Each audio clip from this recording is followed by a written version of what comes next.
এবার থেকে সাবুর পাঁপড় বানানো খুব সহজ। বাড়ির উপাদান দিয়ে বানিয়ে নিতে পারবেন সাবুর পাঁপড় খুব সহজে ঘরে।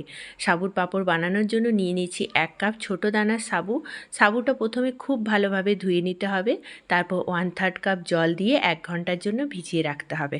মানে 3 ভাগের 1 ভাগ জল দেবেন। তাতে দিয়ে দিয়েছি লবণ, জিরে এবং দিয়েছি অল্প একটু বেকিং সোডা।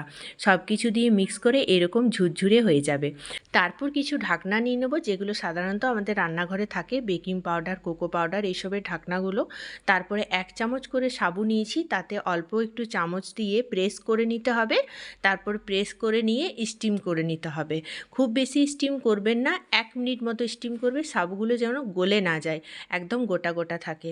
তারপরে একটা প্লেটে অল্প একটু তেল লাগিয়ে নিয়েছিলাম, তারপরে সব সাবুর পাঁপড়গুলো দিয়ে 2 দিন খুব ভালোভাবে রোদে শুকিয়ে তেলে ভেজে নিলেই তৈরি হয়ে যাবে দারুণ সুস্বাদু সাবুর পাঁপড়।